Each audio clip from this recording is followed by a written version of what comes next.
শীতকাল মানে খাওয়া দাওয়ার আদর্শ মরশুম, আর পিঠে তার এক অঙ্গ। শীতের মিষ্টি রোদে বসে নানা রকম পিঠে খাওয়া যেন এক আলাদা অনুভূতি। তাই আজ বানালাম নরম তুলতুলে চিতই পিঠে। বাড়িতে ভাত রান্না করার সেদ্ধ চাল ভালো করে 4 ঘন্টা ভিজিয়ে রেখে মিক্সিতে ভালো করে পেস্ট করে নিলাম। এবার একটি পাত্রে ঢেলে দিয়ে দিলাম স্বাদমতো লবণ এবং 2 চামচ গুঁড়ো দুধ। এটা পিঠের টেস্টটাকে অনেকটা বাড়িয়ে দেয়। অল্প একটু জল দিয়ে ভালো করে একটা পাতলা ব্যাটার তৈরি করে নিলাম। দেখুন বন্ধুরা, ঘনত্বটা ঠিক এইরকম রেখেছিলাম এবং পেছনে হাত দিয়ে দেখিয়ে দিলাম কেমন ঘনত্ব।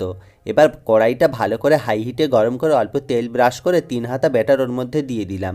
3 মিনিট ভালো করে ঢেকে সেদ্ধ করে নিলেই দেখুন বন্ধুরা, পিঠেটা একদম প্রস্তুত হয়ে গেছে আর কোনোভাবে কড়াইতে জড়িয়ে যায়নি, সুন্দরভাবে উঠে এসেছে। আজকের প্রস্তুত নরম তুলতুলে স্পঞ্জি জালিদার চিতই পিঠা।